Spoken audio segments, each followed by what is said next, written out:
Hello students, आज इस video में हम chapter 2 fractions and decimals exercise 2.2 से क्वेश्चन नंबर 1 और 2 सॉल्व करेंगे। तो क्वेश्चन नंबर 1 देखिए, which of the drawings A to D show. इस क्वेश्चन में देखिए हमें ए बी सी डी ये 4 ड्राइंग्स दी गई हैं और इसमें 1 2 3 4 पार्ट्स भी दिए गए हैं। तो हमें ये बताना है कि इनमें से कौन सी ड्राइंग इन 4 पार्ट्स को शो कर रही है। तो फर्स्ट पार्ट देखिए दिया गया है 2 इंटू 1/5। अब देखिए 1/5 पर ध्यान दीजिए, यहाँ अपोन में देखिए 5 है। अपोन में 5 का मतलब है कि ड्राइंग के 5 इक्वल पार्ट्स किए गए हैं और जो न्यूमरेटर में 1 है उसका मतलब है कि 5 इक्वल पार्ट्स में से उस ड्राइंग में 1 पार्ट शेडेड है और 2 का मतलब है कि ऐसी 2 ड्राइंग्स हैं।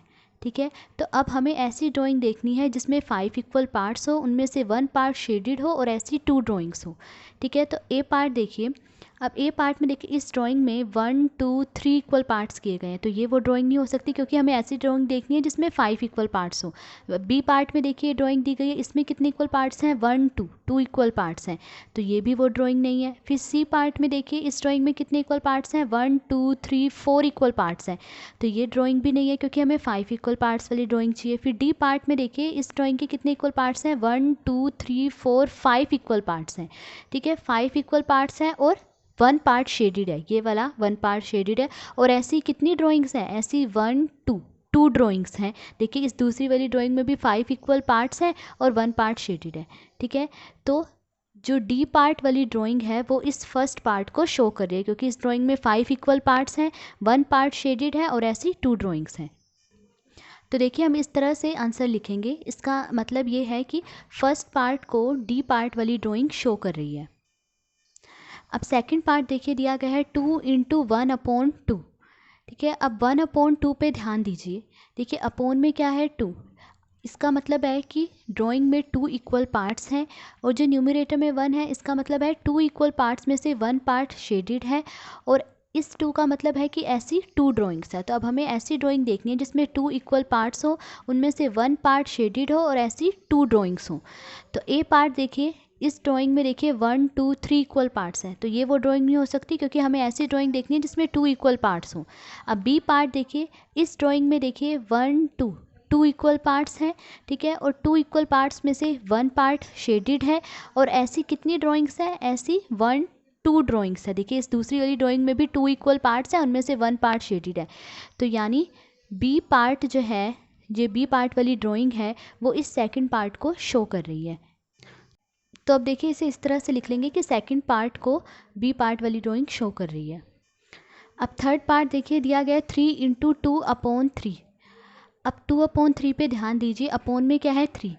अपोन में जो 3 है इसका मतलब है कि ड्राइंग के 3 इक्वल पार्ट्स हैं और अब न्यूमरेटर में जो 2 है उसका मतलब है कि 3 इक्वल पार्ट्स में से उस ड्राइंग में 2 इक्वल पार्ट्स शेडेड हैं और इस 3 का मतलब है कि ऐसी 3 ड्राइंग्स बनी हुई हैं।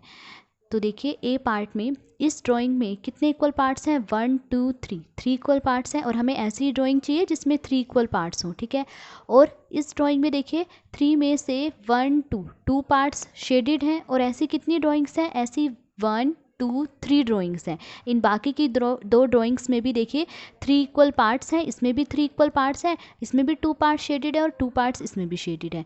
तो हमें ऐसी ड्राइंग देखनी थी ना जिसमें 3 इक्वल पार्ट्स किए गए हों और 3 इक्वल पार्ट्स में से 2 पार्ट शेडेड और ऐसी 3 ड्राइंग्स हो। तो देखिए जो ए पार्ट वाली ड्राइंग है वो इस थर्ड पार्ट को शो कर रही है। तो देखिए हम आंसर इस तरह से लिखेंगे कि थर्ड पार्ट को ए पार्ट वाली ड्राइंग शो कर रही है।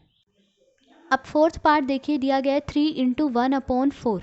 अब देखिए 1/4 पे ध्यान दीजिए, अपोन में 4 का मतलब है कि ड्राइंग के 4 इक्वल पार्ट्स किए गए हैं और न्यूमरेटर में जो 1 है इसका मतलब है कि 4 इक्वल पार्ट्स में से 1 पार्ट शेडेड है और इस 3 का मतलब है कि ऐसी 3 ड्राइंग्स हैं। तो अब हमें ऐसी ड्राइंग देखनी है जिसमें 4 इक्वल पार्ट्स किए गए हों, उन 4 इक्वल पार्ट्स में से 1 पार्ट शेडेड हो और ऐसी 3 ड्राइंग्स बनी। तो अब देखिए ए और बी पार्ट वाली ड्राइंग तो हो चुकी है, अब सी पार्ट वाली ड्राइंग को देखिए। तो देखिए इस ड्राइंग में 1 2 3 4 इक्वल पार्ट्स हैं। ठीक है, और इन 4 इक्वल पार्ट्स में से 1 पार्ट शेडेड है और ऐसी 1 2 3 ड्राइंग्स बनी हुई हैं। इन बाकी की दो ड्राइंग्स में भी देखिए 1 2 3 4 इक्वल पार्ट्स है, इसमें भी 1 2 3 4 इक्वल पार्ट्स है और 1 पार्ट शेडेड है। ठीक है, तो यानी सी पार्ट वाली ड्राइंग जो है वो इस फोर्थ पार्ट को शो कर रही है। तो देखिए हम आंसर को इस तरह से लिखेंगे इसका मतलब ये है कि फोर्थ पार्ट को सी पार्ट वाली ड्राइंग शो कर रही है। ये था क्वेश्चन नंबर 1। अब क्वेश्चन नंबर 2 देखिए। क्वेश्चन नंबर 2 देखिए, some pictures A to C are given below, tell which of them show. अब देखिए ये क्वेश्चन भी लगभग क्वेश्चन नंबर 1 जैसा ही है। इस क्वेश्चन में देखिए ए बी सी ये 3 पिक्चर्स दी गई हैं। हमें ये बताना है कि ए बी सी इन तीनों पिक्चर्स में से कौन सी पिक्चर जो है फर्स्ट, सेकंड और थर्ड पार्ट को शो कर रही है। तो फर्स्ट पार्ट देखिए दिया गया है 3 इंटू 1/5 इज इक्वल टू 3/5। ठीक है, अब 1/5 पे ध्यान दीजिए। देखिए अपोन में क्या है 5, अपोन में इस 5 का मतलब है कि ड्राइंग के 5 इक्वल पार्ट्स हैं। ठीक है, और न्यूमरेटर में 1 का मतलब है कि 5 इक्वल पार्ट्स में से 1 पार्ट शेडेड है, और इस 3 का मतलब है कि ऐसी 3 ड्राइंग्स हैं। ठीक है, तब हमें ऐसी ड्राइंग देखनी है जिसमें 5 इक्वल पार्ट्स हों, उनमें से 1 पार्ट शेडेड हो और ऐसी 3 ड्राइंग्स बनी हो। तब ए पार्ट में देखिए ये ड्राइंग दी गई है। इस ड्राइंग में देखिए 1 2 3 सिर्फ 3 इक्वल पार्ट्स हैं। हमें तो ऐसी ड्राइंग चाहिए जिसके 5 इक्वल पार्ट्स हो। अब बी पार्ट में ये ड्राइंग दी गई है, यानी ए पार्ट वाली ड्राइंग तो है नहीं। अब बी पार्ट की तरफ आइए। देखिए बी पार्ट में इस ड्राइंग के कितने इक्वल पार्ट्स हैं, 1 2 3 4 इक्वल पार्ट्स हैं। तो यानी बी पार्ट वाली ड्राइंग भी नहीं है, क्योंकि हमें 5 इक्वल पार्ट्स वाली ड्राइंग चाहिए। अब सी पार्ट में देखिए इस ड्राइंग के कितने इक्वल पार्ट्स हैं, देखिए 1 2 3 4 5 इक्वल पार्ट्स हैं, और इन 5 इक्वल पार्ट्स में से 1 पार्ट शेडेड है, ये वाला। और ऐसे कितनी ड्राइंग्स बनी हुई है, 1 2 3 ड्राइंग्स बनी हुई है। इन बाकी की 2 ड्राइंग्स में भी देखिए 5 इक्वल पार्ट्स हैं, इसमें भी 5 इक्वल पार्ट्स है, 1 पार्ट शेडेड है और 1 पार्ट इसमें भी शेडेड है। ठीक है, तो यानी सी पार्ट वाली ये ड्राइंग हमें मिल चुकी है जिसके 5 इक्वल पार्ट्स हैं, उसमें से 1 पार्ट शेडेड है और ऐसी 3 ड्राइंग्स हैं। अब देखिए इक्वल टू के दूसरी तरफ क्या है, 3/5। ये कैसे आया है, देखिए 3 को 1 से मल्टीप्लाई करा, कितना आया 3, और अपॉन में 5। तो यानी इक्वल टू के दूसरी तरफ ऐसी ड्राइंग होनी चाहिए जिसके 5 इक्वल पार्ट्स हों। ठीक है, उसमें से 3 पार्ट्स शेडेड हो। तो यहाँ पे भी देखिए इक्वल टू के इस तरफ ऐसी ही ड्राइंग बनी हुई है। देखिए इस ड्राइंग के 1 2 3 4 5 इक्वल पार्ट्स हैं, 5 इक्वल पार्ट्स में से 1 2 3 पार्ट्स शेडेड है। तो जो सी पार्ट वाली ड्राइंग है वो इस फर्स्ट पार्ट को शो कर रही है। तो देखिए हम आंसर इस तरह से लिखेंगे। इसका मतलब ये है कि फर्स्ट पार्ट को सी पार्ट वाली ड्राइंग शो कर रही है। अब सेकंड पार्ट देखिए दिया गया है 2 इंटू 1/3 इज इक्वल टू 2/3। ठीक है, अब 1/3 पे ध्यान दीजिए। अपोन में क्या है 3। ठीक है, अपोन में 3 का मतलब है कि पिक्चर के 3 इक्वल पार्ट्स किए गए हैं। पिक्चर कह लीजिए या ड्राइंग कह लीजिए, एक ही बात है। तो देखिए पिक्चर के 3 इक्वल पार्ट्स किए गए हैं। अब न्यूमरेटर में 1 का मतलब है कि 3 इक्वल पार्ट्स में से 1 पार्ट शेडेड है, और इस 2 का मतलब है कि ऐसी 2 ड्राइंग्स हैं। तब हमें ऐसी पिक्चर देखनी है जिसके 3 इक्वल पार्ट्स हों, उनमें से 1 पार्ट शेडेड हो और ऐसी 2 पिक्चर्स बनी हुई हों। तो देखिए ए पार्ट, इस ए पार्ट में देखिए ड्राइंग के कितने इक्वल पार्ट्स हैं, 1 2 3 3 इक्वल पार्ट्स हैं, और इन 3 इक्वल पार्ट्स में से 1 पार्ट शेडेड है, ये वाला। और ऐसी कितनी ड्राइंग बनी है, 1 2 ड्राइंग्स बनी हुई हैं। देखिए इस वाली ड्राइंग में भी 3 इक्वल पार्ट्स है और 1 पार्ट शेडेड है। तो देखिए हमें ये ड्राइंग मिल गई है जिस ड्राइंग के 3 इक्वल पार्ट्स हैं, उनमें से 1 पार्ट शेडेड है और ऐसी 2 ड्राइंग्स है। अब इक्वल टू के दूसरी तरफ क्या देखिए 2/3 है। ये कैसे आया, देखिए 2 को 1 से मल्टीप्लाई करा 2, और अपॉन में क्या आ गया 3। तो यानी इक्वल टू के दूसरी तरफ ऐसी ड्राइंग होनी चाहिए जिसके 3 इक्वल पार्ट्स और उनमें से 2 पार्ट शेडेड हो। तो देखिए इक्वल टू के यहाँ दूसरी तरफ इस ड्राइंग के 1 2 3 इक्वल पार्ट्स हैं और 2 पार्ट्स शेडेड है। तो यानी जो ए पार्ट वाली ड्राइंग, या कह लीजिए ए पार्ट वाली जो ये पिक्चर है, ये इस सेकंड पार्ट को शो कर रही है। तो हम ऐसे आंसर लिख लेंगे। इसका मतलब ये है कि सेकंड पार्ट को ए पार्ट वाली पिक्चर शो कर रही है। अब थर्ड पार्ट देखिए दिया गया 3 into 3/4 is equal to 2 and 1/4। तब 3/4 पे ध्यान दीजिए। देखिए अपोन में क्या है 4। अपोन में 4 का मतलब है कि पिक्चर्स के 4 इक्वल पार्ट्स किए गए हैं, और न्यूमरेटर में जो 3 है इसका मतलब है कि 4 इक्वल पार्ट्स में से 3 पार्ट्स शेडेड है, और इस 3 का मतलब है कि ऐसी 3 पिक्चर्स बनी हुई है। तो अब हमें ऐसी पिक्चर देखनी है जिसके 4 इक्वल पार्ट्स हों, उसमें से 3 पार्ट शेडेड हो और ऐसी 3 पिक्चर्स बनी हो। तो ऐसी देखिए कौन सी पिक्चर है, बी पार्ट में। देखिए बी पार्ट में देखिए इस पिक्चर के कितने इक्वल पार्ट्स किए गए हैं, देखिए 1, ये 1 पार्ट है, ये सेकंड पार्ट है, ये थर्ड पार्ट है, और ये फोर्थ पार्ट है। तो इस पिक्चर के देखिए 1 2 3 4 इक्वल पार्ट्स किए गए हैं, और 4 इक्वल पार्ट्स में से देखिए 1 2 3 पार्ट्स शेडेड हैं, और ऐसी कितनी पिक्चर्स चाहिए हमें, 3 पिक्चर्स। तो देखिए ऐसी 1 2 3 पिक्चर्स बनी हुई है। इन बाकी की 2 पिक्चर्स में भी 4 इक्वल पार्ट्स हैं, इसमें भी 4 इक्वल पार्ट्स हैं और 3 पार्ट्स शेडेड है। ठीक है। अब यहाँ इक्वल टू के दूसरी तरफ देखिए क्या आया, 2 एंड 1/4।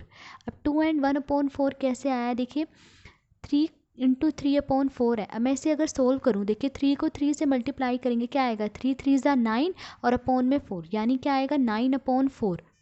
तो देखिए क्या आ रहा है, 3 को 3/4 से मल्टीप्लाई करने पे 9/4 आ रहा है। अब देखिए इन्होंने 9/4 को मिक्स्ड फ्रैक्शन में लिखा है। मिक्स्ड फ्रैक्शन में कैसे लिखा है, देखिए 9 के अपॉन में क्या है 4, यानी 9 को 4 से डिवाइड करेंगे। तो देखिए 9 को 4 से डिवाइड कीजिए, 4 2 ज़ा 8, 9 में से 8 माइनस करा 1, रिमाइंडर क्या आया 1। तो इसे मिक्स फ्रैक्शन में हम कैसे लिखेंगे, 2 एंड 1/4, इसी तरह लिखेंगे 2 एंड 1/4। ठीक है। तो यानी अब देखिए 2 एंड 1/4 का मतलब क्या है कि इक्वल टू के दूसरी तरफ, ठीक है, ऐसी पिक्चर होनी चाहिए जिसमें देखिए 2 का मतलब क्या होता है, होल। ये जो 2 है ये होल है, मतलब पूरा है। ठीक है। तो यानी 2 पिक्चर्स पूरी तरह शेडेड होनी चाहिए। ठीक है। और 1/4 का मतलब है कि एक पिक्चर ऐसी होनी चाहिए जिसके 4 इक्वल पार्ट्स हो, उनमें से 1 पार्ट शेडेड हो। तो देखिए हम इस पिक्चर पे थे, ठीक है, यहाँ तक तो हमने देख लिया था। अब इक्वल टू के दूसरी तरफ यहाँ पे देखिए, अब इक्वल टू के दूसरी तरफ देखिए हमें कैसी पिक्चर चाहिए, इक्वल टू के दूसरी तरफ 2 पिक्चर्स पूरी तरह शेडेड होनी चाहिए। तो देखिए ये 2 पिक्चर्स पूरी तरह से शेडेड है। ठीक है। और एक पिक्चर ऐसी होनी चाहिए जिसके 4 इक्वल पार्ट्स हो, उसमें से 1 पार्ट शेडेड हो। तो इस पिक्चर को देखिए, इस पिक्चर के 1 2 3 4 इक्वल पार्ट्स है और 4 इक्वल पार्ट्स में से ये 1 पार्ट शेडेड है। ठीक है। तो यानी बी पार्ट वाली जो पिक्चर है वो इस थर्ड पार्ट को शो कर रही है। तो देखिए आप इस तरह से आंसर लिख लीजिए, इसका मतलब क्या है कि थर्ड पार्ट को बी पार्ट वाली पिक्चर शो कर रही है। तो आज इस वीडियो में हमने क्वेश्चन नंबर 1 और 2 सॉल्व करा। अगर आपको वीडियो पसंद आई हो तो please like share and subscribe. Thank you.